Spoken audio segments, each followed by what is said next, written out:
हरे कृष्ण। जब भी संसार में अधर्म बढ़ता है, अज्ञान का अंधकार फैलता है, तब तब भगवान स्वयं अवतरित होते हैं, अपने भक्तों की रक्षा करते हैं और धर्म की पताका को पुनः स्थापित करते हैं। श्री हरि विष्णु केवल युगों में ही जन्म नहीं लेते, वे हर युग में अपने किसी भक्त की आहट पर उतर आते हैं। कभी प्रहलाद की रक्षा के लिए नरसिंह बनकर, कभी गजेंद्र की पुकार सुनकर शंख और चक्र के साथ जल में उतरकर, तो कभी द्रौपदी की लाज बचाने के लिए अनंत वस्त्र बनकर। ऐसी ही अनगिनत कथाएं हैं जहां भगवान ने अपने सच्चे भक्तों को संकट से उबारा, उनकी परीक्षा ली और फिर उन्हें अमूल्य वरदानों से विभूषित किया। ये कथाएं केवल कहानी नहीं हैं, ये हमारी आस्था की जड़ें हैं जो हमें निर्जल जैसे कठिन व्रत में भी स्थिर और समर्पित बनाती हैं। इसलिए निर्जला एकादशी की पुण्य कथा को सुनने से पहले आइए हम सभी श्रद्धा से कुछ दिव्य लीलाओं और भक्तों की कहानियों का स्मरण करें, ताकि हमारे मन में भक्ति और दृढ़ हो और हम भगवान की कृपा पाने के पात्र बन सकें। कथा का आरंभ करते हैं प्रभु स्मरण और उनके भक्तों के चरित्र से। हरि बोल। आज की कहानी है वृंदावन धाम के दिव्य बुलावे की। वृंदावन धाम ये सौभाग्य हर किसी को नहीं मिलता। जब वृंदावन से बुलावा आता है तभी हम जा पाते हैं, और ये सब कब होता है, किस तरह से होता है, कोई नहीं जानता। हम कितने भी प्लान बना ले, हम कितनी भी कोशिशें कर ले वृंदावन जाने की, अगर भगवान ने नहीं बुलाया, ठाकुर जी ने नहीं बुलाया, तो सारी कोशिशें बेकार हो जाएंगी, बाधाएं आती ही रहेंगी। और जब बुलावा आएगा तो आप बैठे हैं, आपको छठ जाना ही पड़ेगा उठकर वृंदावन। अगर आप दूर देश में रह रहे हैं या फिर आप अपने ही देश में रह रहे हैं और आप में इतनी सामर्थ्य नहीं है कि आप अपने परिवार के सुखों, संबंधों या सांसारिक ऐश्वर्य का त्याग कर सके, तो आप वहीं से पुकारें, हे वृंदावन धाम, मुझे श्यामा श्याम का दास्य रस और श्रीधाम वृंदावन का अखंड वास चाहिए। मुझ पर ऐसी कृपा करो कि अब वृंदावन जाने पर मुझे वापस ना आना पड़े, क्योंकि जो वृंदावन एक बार चला गया वो वृंदावन का ही हो जाता है।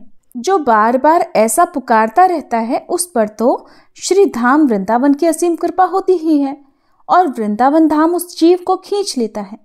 ये जरूर है कि वृंदावन के खींचने का तरीका आपकी सोच से अलग हो सकता है।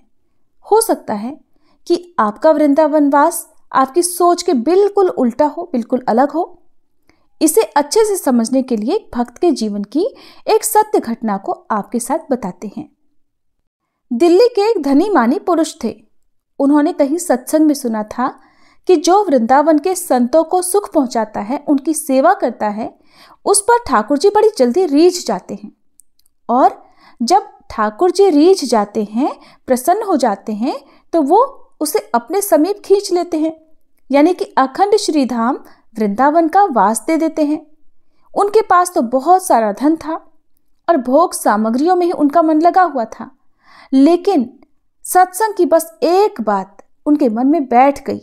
उनका हृदय परिवर्तन हो गया कि वृंदावन के संतों की सेवा करनी चाहिए। अब तो जब भी वे वृंदावन आते तो संतों की पंगत करवाते, यानी भंडारा करवाते।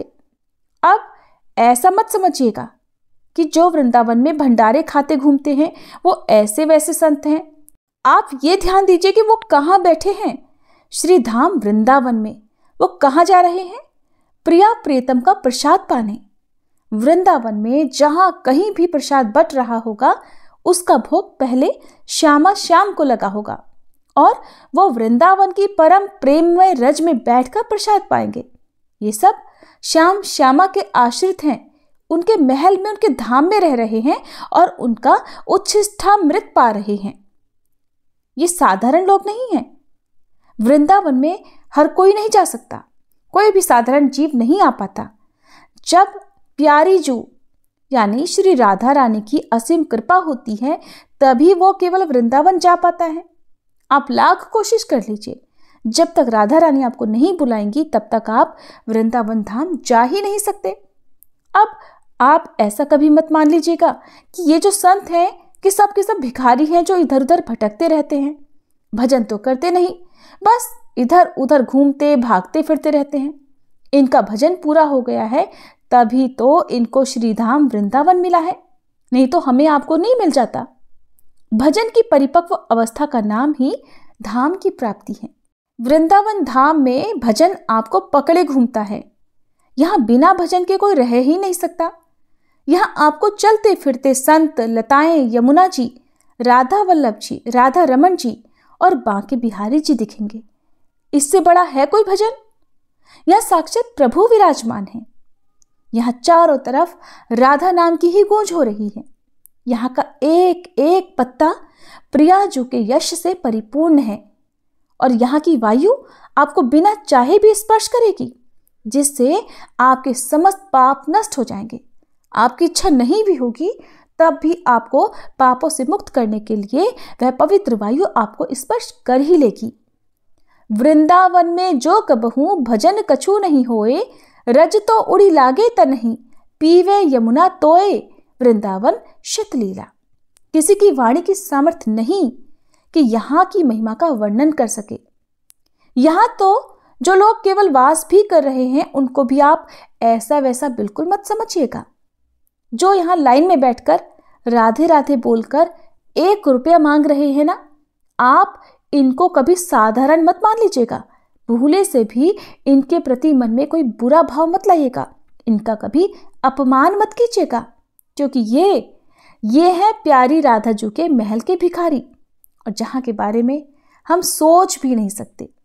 इसलिए यहाँ किसी भी वासी पर, वृंदावन धाम में रहने वाले किसी भी जीव जंतु पर कभी दोष दृष्टि ना करें, उनमें कमियां ना निकालें। ये सबसे बड़े धनी हैं। अब दिल्ली के जो धनी मानी पुरुष थे वो जब भी वृंदावन आते तो संतों का भंडारा कराते और अब ऐसी उन पर कृपा हुई कि उनकी संपत्ति बढ़ना शुरू हो गई। उनका उत्साह बढ़ गया कि ये जो कुछ भी बढ़ रहा है वो संत कृपा से बढ़ रहा है।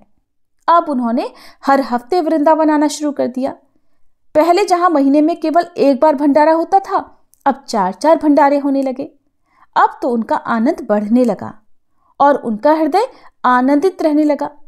उनका इकलौता पुत्र था और वो भी उन्हीं की तरह बड़ा सुशील, सज्जन और पढ़ने में बड़ा तेज था। और अब वो भी अपने पिता के व्यापार में हाथ बटाने लगा। एक बार उनके मन में आया कि वृंदावन के संतों को एक बार अपने घर दिल्ली बुलाया जाए। वृंदावन के संत तो बड़े उदार हैं, बड़े कृपालु हैं। अब क्योंकि वह पुरुष कई वर्षों से संत सेवा कर रहे थे, संत महाराज जी सब उन्हें जानते थे, इसलिए उनके यहाँ आने के लिए सारे संत राजी हो गए। अगले दिन वह धनी पुरुष एक बस लेकर आए और सभी संतों को दिल्ली ले जाने के लिए उसमें बिठाने लगे। उस बस में एक संत ऐसे आकर बैठे जो कभी किसी के भंडारे में नहीं जाते थे। यहाँ तक कि वो कभी वृंदावन की सीमा के बाहर तक नहीं जाते थे। सबको आश्चर्य हुआ कि ये संत जो वृंदावन की सीमा के कभी बाहर तक नहीं गए, वो आज दिल्ली की बस में भला कैसे बैठे हैं। सब लोगों ने उनसे कारण पूछा, पर उन संत ने कोई उत्तर नहीं दिया। बाकी सब संतों ने उन धनी पुरुष से कहा कि आपकी सेवा सफल हुई, जो ऐसी वृंदावन निष्ठा वाले संत आपके साथ जाने के लिए तैयार हो गए। बस दिल्ली पहुंची। दिल्ली पहुंचकर उन धनी मानी पुरुष ने सब संतों का खूब अच्छे से स्वागत सत्कार किया और सबको बड़ा अच्छा अच्छा प्रसाद खिलाया। प्रसाद पाकर जब संत सारे वापस जाने लगे तो उन्हीं संत ने, जो कभी वृंदावन की सीमा के बाहर नहीं जाते थे, उन धनी मानी पुरुष से कहा कि सुनो, तुम्हें वृंदावन ने बुलाया है और मैं तुम्हें बुलाने ही यहाँ आया हूं। किसी को भी उन संत महाराज की कोई बात समझ नहीं आई और यहां तक कि उन पुरुष को भी, उन सज्जन को भी संत महाराज की बात समझ में नहीं आई, क्योंकि वो तो लगभग हर हफ्ते ही वृंदावन जाते थे। अब संतों की भाषा समझना बड़ी विचित्र बात है। किसी की समझ में नहीं आता कि संत महाराज क्या कह रहे हैं, उसके पीछे आशय क्या है। अब संत गाड़ी में बैठे, उन्होंने कोई भेंट दक्षिणा नहीं ली और वो वापस वृंदावन चले आए। अगले ही दिन क्या हुआ, एक दुर्घटना घटी। उन सेठ जी के इकलौते लड़के का एक्सीडेंट हो गया और दुर्भाग्यवश उसकी मृत्यु हो गई। ये है वृंदावन का बुलावा, जो अपने ढंग से बुलाएगा। सेठ जी की बड़ी इच्छा थी वृंदावन धाम बसने की, लेकिन कोई नहीं जानता कि वृंदावन आपको किस प्रकार, किस तरीके से बुला सकता है। अब उन सेठ और उनकी पत्नी ने विचार किया कि हमारे पास इतनी अथाह धन संपत्ति है, ये अब किसके लिए? जो था वो तो चला गया। अब उन्होंने तय किया कि वो सारी संपत्ति बेचकर वृंदावन के ठाकुरों को आभूषण पहनाएंगे, उन्हें भोग लगाएंगे और वहीं अखंड वृंदावन में वास करेंगे। अब इस कहानी को, इस कथा को, इस सच्ची घटना को सुनने वाले लोगों को लग सकता है, बहुत से लोगों को लग सकता है कि वो पुरुष तो इतनी संत सेवा कर रहे थे, ठाकुर जी की सेवा करते थे, इतने भंडारे करवाते थे, इतनी सेवा करने के बाद भी उनके इकलौते पुत्र की अकाल मृत्यु इस तरह दुर्घटनावश क्यों हो गई? सबसे पहले तो उस पुत्र को श्री धाम वृंदावन ने दिव्य देह प्रदान करके श्री राधा रानी की सेवा में समर्पित किया, और इसके बाद श्री वृंदावन धाम ने उन दंपत्ति की सब विषयों में से आसक्ति समाप्त करके उन्हें एकांतिक वृंदावन वास दिया, ताकि उन्हें कभी भी दोबारा दिल्ली की याद न आए। जो सदैव वाणी से ऐसा पुकारता रहता है कि मैं राधा माधव का रहस्यमय दास से रस प्राप्त करना चाहता हूँ, मैं श्री राधा माधव का दास बनना चाहता हूँ, हे वृंदावन धाम, मैं सब कुछ त्याग करके केवल और केवल आप में वास करना चाहती हूँ या करना चाहता हूँ, तो श्री वृंदावन धाम अद्भुत कृपा करके उसका पहले तो सब कुछ त्याग करवाता है। वृंदावन दो तरीके से आपका सब कुछ त्याग करवा सकता है, या तो वृंदावन आपके हृदय में विवेक के द्वारा वैराग्य पैदा कर दे, आपका मन हर तरफ से उचाट हो जाएगा, आपको किसी भी चीज के प्रति मोह नहीं रहेगा और आप स्वयं अकेले ही सब कुछ छोड़कर वृंदावन धाम चले जाएंगे। या फिर ऐसी स्थिति प्रकट कर देगा कि आपके पास कोई विषय सामग्री ही नहीं बचेगी, आपके पास कुछ सोचने के लिए बचेगा ही नहीं। आपने देखा होगा कि वृंदावन धाम में ऐसे बहुत से माता पिता हैं जिन्हें उनकी संतानों ने निकाल दिया है, या वे खुद घर छोड़कर चले आए हैं, या ऐसे बहुत से अनाथ बालक हैं, बालिकाएं हैं, ऐसे बहुत से बुजुर्ग हैं, या ऐसे बहुत से विकलांग हैं। तो वे केवल अपनी इच्छा से वहां नहीं गए, बल्कि उन्हें वृंदावन धाम ने बुलाया है, उस पवित्र वृंदावन धाम ने बुलाया है, जहां जाने का सौभाग्य बहुत मुश्किल से मिलता है। इसलिए वृंदावन धाम के बुलावे को आप सहर्ष स्वीकार कीजिएगा। हम सबको वृंदावन धाम के बुलावे का इंतजार करना चाहिए, चाहे वो किसी भी परिस्थिति में हो। हमारे जीवन में जो भी सुख दुख आते हैं वो सब कुछ विधाता का विधान है, जो पहले ही तय कर दिया गया है। इसलिए सभी सुखों में, सभी भोगों से आसक्ति छोड़कर अपने मन में केवल अपने आराध्य का ही ध्यान करना चाहिए। अब आप सभी अपने मन में कल्पना कीजिए हस्तिनापुर की राजसभा के उस मंडप की जो दिव्य तेज से आलोकित हो उठी है। महाराज युधिष्ठिर अपने समस्त भ्राताओं और राज पुरोहितों सहित धर्म चर्चा में लीन हैं। तभी वहां पधारते हैं द्वारकाधीश श्री कृष्ण, जिनके मुख कमल पर मधुर मुस्कान है और नेत्रों में करुणा का सागर। सभी लोग उठकर उनका स्वागत करते हैं। फिर धर्मराज युधिष्ठिर हाथ जोड़कर श्री कृष्ण से पूछते हैं, हे मधुसूदन, कृपा करके हमें उस पुण्य तिथि की कथा सुनाएं जिसके पालन मात्र से मनुष्य समस्त पापों से मुक्त हो जाता है और मोक्ष की प्राप्ति करता है। भगवान श्री कृष्ण अपनी करुणा से युधिष्ठिर महाराज सहित हम सभी श्रोताओं पर दृष्टि डालते हैं और कहते हैं, हे राजन, ध्यान पूर्वक सुनो वह दिव्य कथा जिसे स्वयं ब्रह्मा, शिव और मुनिजन भी श्रद्धा से श्रवण करते हैं। भगवान श्री कृष्ण बोले, राजन, इसका वर्णन परम धर्मात्मा सत्यवती नंदन व्यास जी करेंगे, क्योंकि ये संपूर्ण शास्त्रों के तत्वज्ञ और वेद वेदांगों के पारंगत विद्वान हैं। तब वेद व्यास जी कहने लगे, दोनों ही पक्षों की एकादशियों को भोजन ना करें। द्वादशी को स्नान आदि से पवित्र होकर फूलों से भगवान केशव की पूजा करके नित्य कर्म समाप्त होने के पश्चात पहले ब्राह्मणों को भोजन देकर अंत में स्वयं भोजन करे। राजन, जनना शौच और मरना शौच में भी एकादशी को भोजन नहीं करना चाहिए। ये सुनकर भीमसेन बोले, परम बुद्धिमान पितामह, मेरी उत्तम बात सुनिए। राजा युधिष्ठिर, माता कुंती, द्रौपदी, अर्जुन, नकुल और सहदेव ये एकादशी को कभी भोजन नहीं करते और मुझसे भी हमेशा यही कहते हैं कि भीमसेन, तुम भी एकादशी को ना खाया करो। किंतु मैं इन लोगों से यही कह दिया करता हूँ कि मुझसे भूख नहीं सही जाएगी। तब भीमसेन की बात सुनकर व्यास जी ने कहा कि भीम, अगर तुम्हें स्वर्गलोक की प्राप्ति अभीष्ट है और तुम नरक को दूषित समझते हो तो दोनों पक्षों की एकादशी को भोजन कभी मत करना। तब भीमसेन फिर बोले, महाबुद्धिमान पितामह, मैं आपके सामने बिल्कुल सच्ची बात कह रहा हूँ।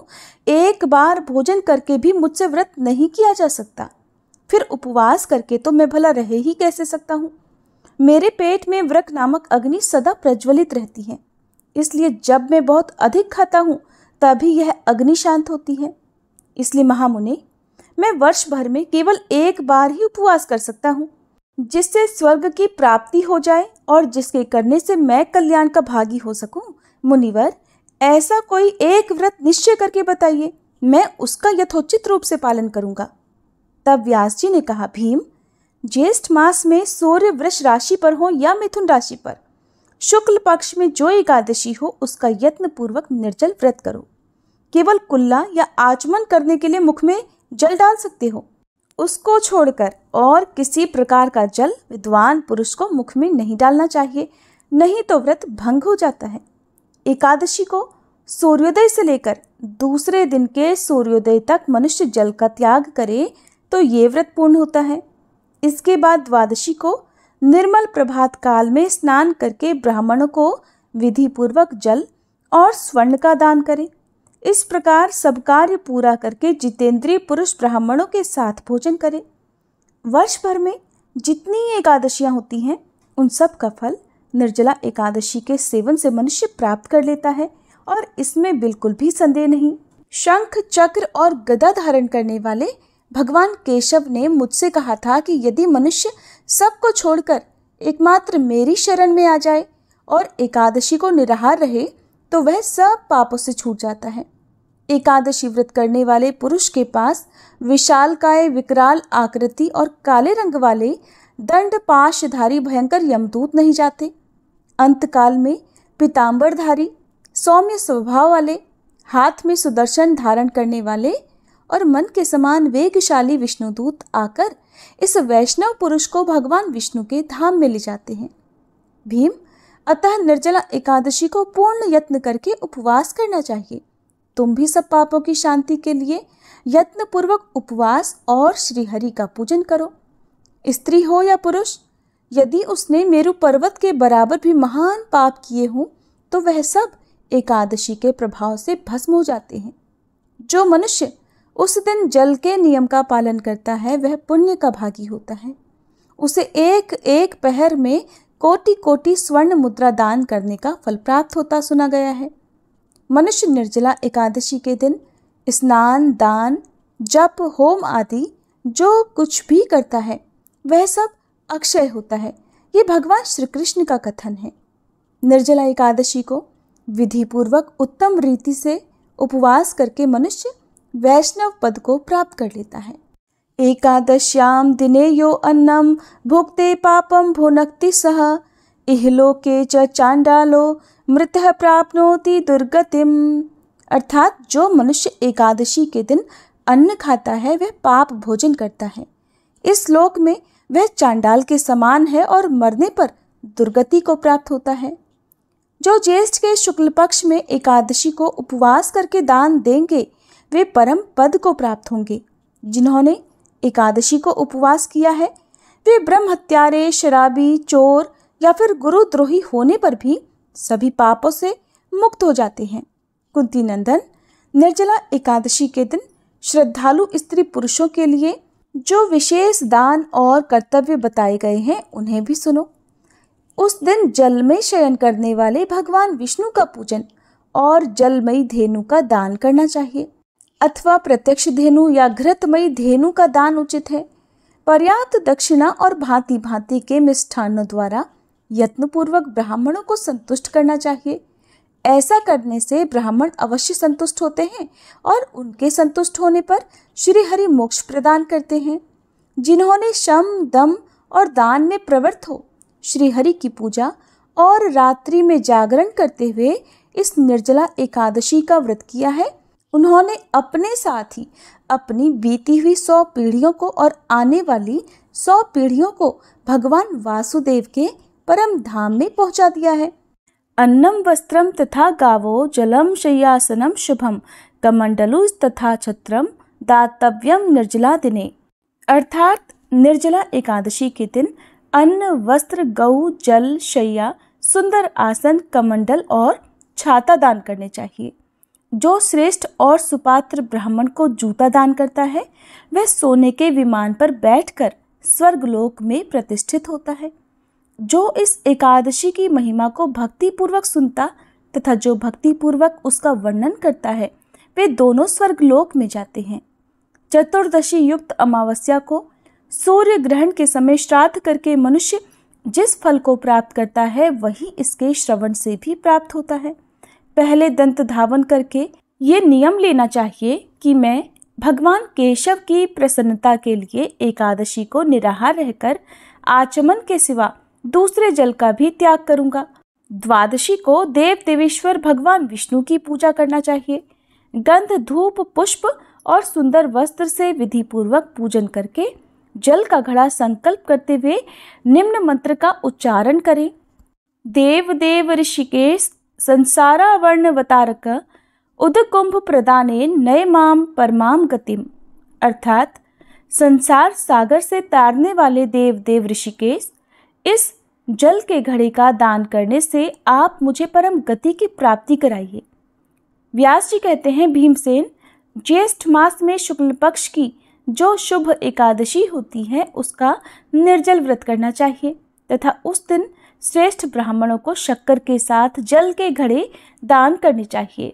ऐसा करने से मनुष्य भगवान विष्णु के समीप पहुंचकर आनंद का अनुभव करता है। इसके पश्चात द्वादशी को ब्राह्मण भोजन कराने के बाद स्वयं भोजन करे।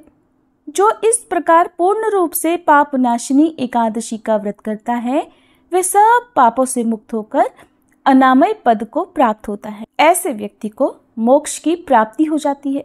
ये सुनकर भीमसेन ने भी इस शुभ एकादशी का व्रत आरंभ कर दिया। तभी से यह एकादशी इस लोक में पांडव एकादशी के नाम से विख्यात हुई।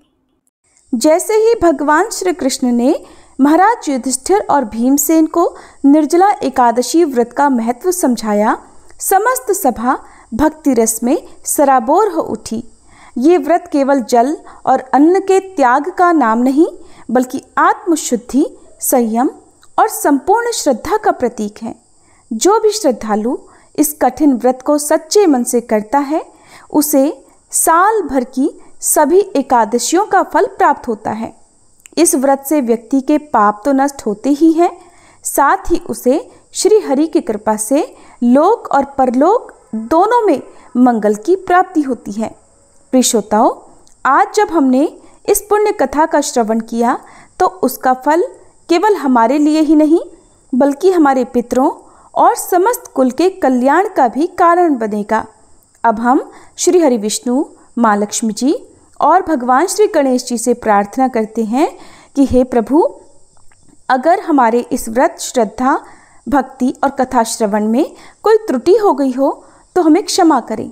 हमें निर्जल रहकर भी प्रभु चिंतन की शक्ति दें, हमारी आस्था अडिग रहे और ये पुण्य हमारे जीवन को उन्नति और मोक्ष की ओर ले जाए। सभी प्रेम से बोलिए श्री लक्ष्मी नारायण भगवान की जय। निर्जला एकादशी की जय।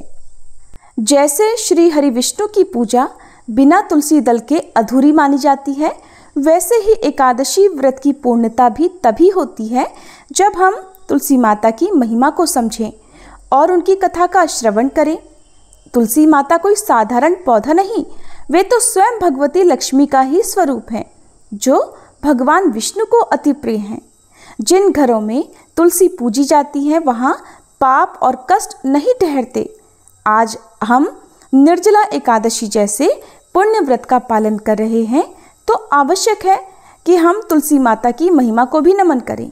हे वृंदा देवी, हे पुण्यदायिनी, आपसे विनती है कि हम सब के जीवन में भक्ति, शुद्धता और श्रद्धा का संचार करें, हमारे घर आंगन को पवित्र बनाएं और हमें अपने आराध्य श्री हरि के चरणों में स्थान दिलाएं। अब हम सब श्रद्धा के साथ तुलसी माता की कथा का भी श्रवण करें। एक समय एक परिवार में ननद और भाभी साथ साथ रहा करती थी। ननद का विवाह अभी नहीं हुआ था।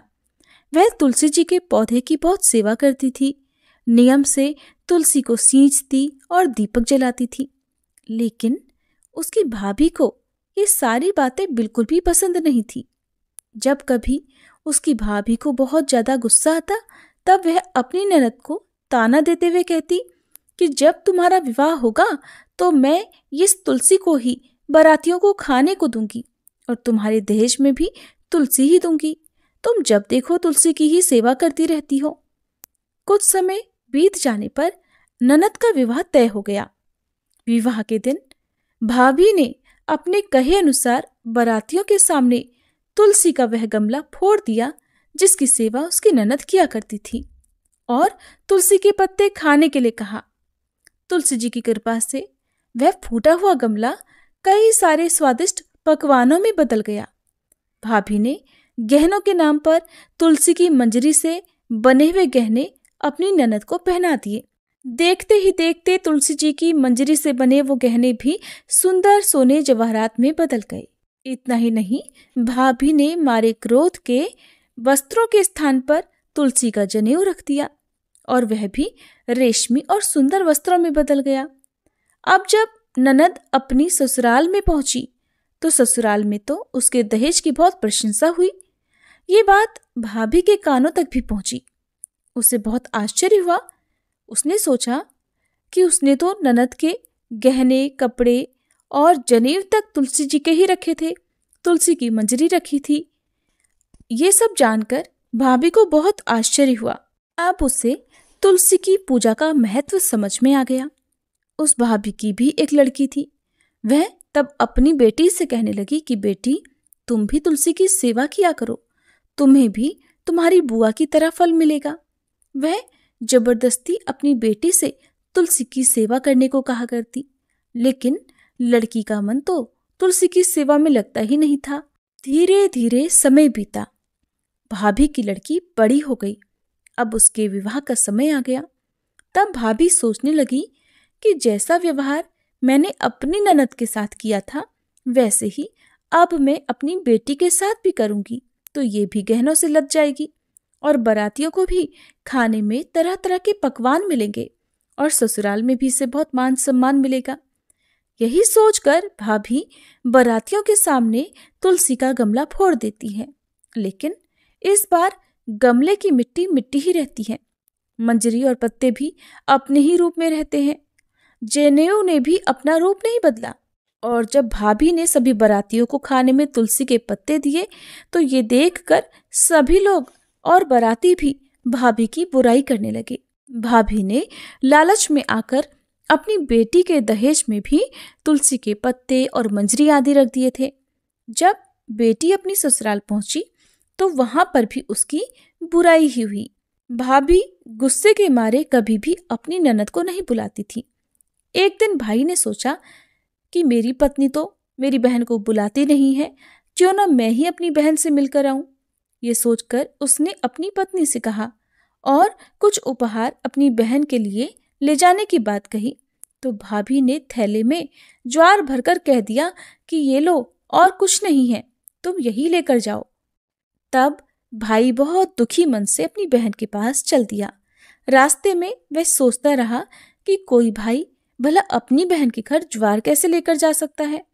यही सोचकर वह एक गौशाला के पास रुक गया और ज्वार का वह थैला उसने एक गाय के सामने पलट दिया। तभी एक ग्वाले ने ये सब देख लिया।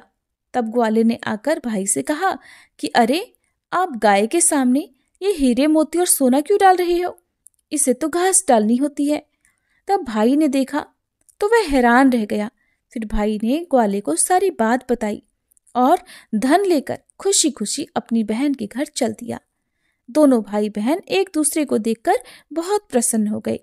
तब बहन ने तुलसी माता से सच्चे मन से प्रार्थना की कि उसकी भाभी को सद्बुद्धि प्राप्त हो जाए और तुलसी माता की कृपा से उनके घर में सुख समृद्धि और धन के भंडार भर जाएं।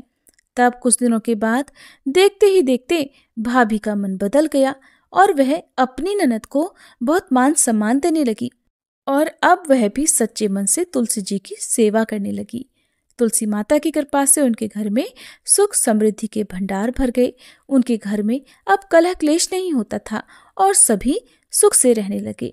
प्रेम से बोलिए तुलसी माता की जय।